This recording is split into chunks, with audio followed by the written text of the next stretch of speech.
Good morning mga kumartes. So ngayong umaga gagawa tayo ng cheese pandesal. So first time ko na naman tong gagawin dahil dati nung ginawa ko to pwede nang pamaltok ng mangga yung ginawa ko. So hindi ko na inulit kaya ngayon first time ko na naman tong gagawin, sana maging maayos. So naglagay lang dyan ako ng warm milk tapos sugar. Tapos nag-order ako sa online nitong instant yeast. Maglalagay din ako dito ng isang itlog. So sa online ko lang din nakuha yung mga recipe nito. So pagka ganun at kailangan ko ng recipe, talaga namang nagsesearch ako sa TikTok, sa YouTube, kung ano yung mas magandang recipe. Ito talaga yung kagandahan kapag meron tayong stand mixer. So hindi na natin kailangan magmasa dahil yung stand mixer na ang gagawa nun. So hinalo ko muna yung ating wet ingredients. So nandito sa tapat ko yung ingredients mga kumartes. Dahil hindi ko sa ulo yung mga ingredients nito, tinitingnan ko talaga kung tama yung nailagay ko. Hinalo ko nga lang yan hanggang sa ma-dissolve yung sugar. So next naman maglalagay tayo ng 3 and 1/2 cup na all-purpose flour. So akala ko madali lang gumawa ng pandesal.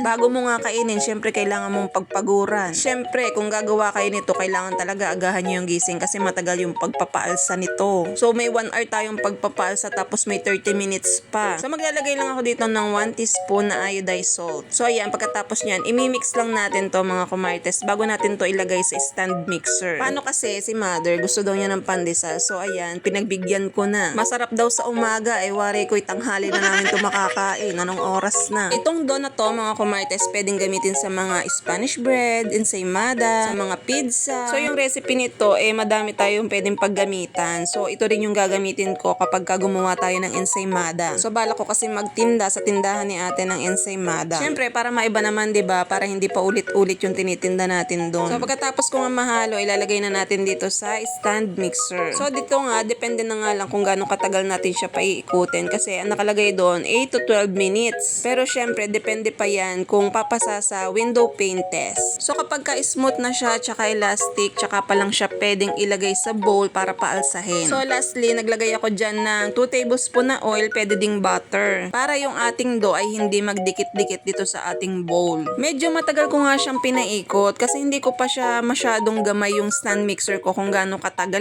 Kung high speed ba or medium speed. So inantay ko lang dito na maging smooth yung ating dough. So ang hirap naman nun. Siguro kailangan nito ng skincare para maging smooth. Syempre, char lang. So dito nga, titingnan natin kung papasa na siya dun sa window pane test. Yung pag binanat mo siya, hindi na siya magbubutas-butas.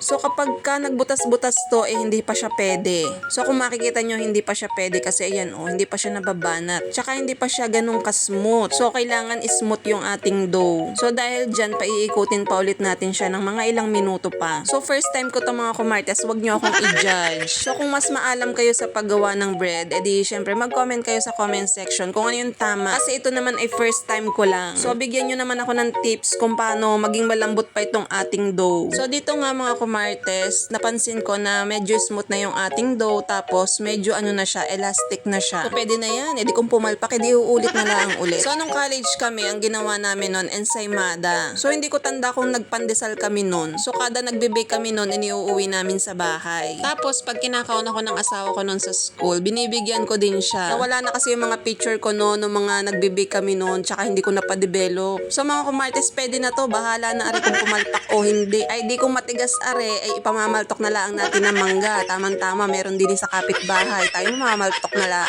Are bibilugin ko lang ng garne para maging smooth. Tapos yung bowl naman natin, lalagyan natin ng oil, pwede din naman butter. Bahala na kayo kung anong gusto nyo. So dito, inilagay ko lang ay oil. Syempre, yung hindi gamit at baka naman pagkagamit na yari magkalasa. Tilapia pa naman yung pinirito ko kagabi, baka ari maging fish flavor. So dito din natin ilalagay yung ating dough para paalsahin. So dito na yung pinakamatagal na pagpapaalsa. 1 hour nga pala yung aantayin natin din O diba, hindi rin talaga biro ang gumawa ng tinapay. Tapos pag bibili kayo sa bakery, sasabihin nyo, ang liit ng pandesal. Ganun talaga mga kumartes kasi mahal na din talaga ang ingredients ngayon. Huwag na kayong magtaka. Lalagyan ko lang to ng cling wrap. Kailangan may taklob talaga to para yung ating dough ay umalsa. So antayin lang natin na mag-double in size na siya. Ewan ko baga sa pandesal na are, napakadaming arte. Mas maigi pang gawin yung cookies charot. So ilagay nyo siya doon sa hindi magagalaw. So mag-ooras lang tayo ng 1 hour. Pagkatapos ng 1 hour, ganito na yung itsura niya mga kumartes. Umalsa na siya. So pagkatapos nyan, syempre tatanggalin nyo yung takip. At para matanggal yung hangin sa loob, isipin nyo yung mukha ng asawa nyo. Huwag kayong kukurap tapos ganito yung gawin nyo. Kahit hindi na yung asawa nyo, isipin nyo na lang yung kaaway nyo. Charis. So syempre tatanggalin na natin yan at babaakin na natin natin sa gitna. Ito naman mga kumartes ay pansarili lang kaya hindi ko na to titimbangin. Kung ilan na lang yung magawa natin. Kahit mga kumartes napakatrabaho niyang gawin, ako naman nag-e-enjoy. Hindi ko alam pero siguro nga dahil nga hobby ko na nga rin ang pagbe-bake. Pero sabi ko nga sa inyo, nagbe-bake talaga ako dati, napatigil lang. So sabi kasi sa Bible, kung ano yung binigay sa yung talent ni Lord, palaguin mo pa yun. Pero syempre, gawin mo sa tama at sa makabuluhang bagay. So yung talent na yan, ibinigay sa'yo para mag-grow ka pa. Palagi ko naman kasi sinasabi kay Lord na i-lead niya ako kung ano yung mga dapat kong gawin, kung saan ako nararapat. Baka kasi ito na nga rin yung way sa mga dasal ko kay Lord, yung mga hiling ko sa Kanya, baka ito na yung daan. So sabi ko nga sa inyo, nakakapagod na rin talaga ang mag-company. Na minsan, talaga maiisip mo, gusto mo na mag-resign. Pero sabi ko nga, in God's perfect timing, hindi pa sa ngayon. Pero malay nyo, baka dumating din yung panahon. Ay siya, magtatayo na talaga ako ng bakery niyan, charot. So ayan, binilog-bilog ko nga lang to mga kumartes. Talaga namang ako'y nauumay na sa kinabibilog. Yung cookies na paninda ko, kailangan mo din bilugin. Yung tsokolaba, kailangan din bilugin. Na kahit itong pandesal, bibilugin pa din. So medyo malaki pa nga siya, kaya ang ginawa ko, ginayat ko pa ulit yung kaninang hinati ko. Bale, ipa-flatten nyo lang yung dough, tapos lalagyan nyo ng cheese sa gitna. So hindi nga siya medyo sealed dyan, kasi nga ako'y tinatamad na magbilog. Ang mahalaga na may hindi lalabas yung cheese dyan, are na may pangkain lang at pansarili. Tapos ididip nyo siya doon sa pandesal breadcrumbs.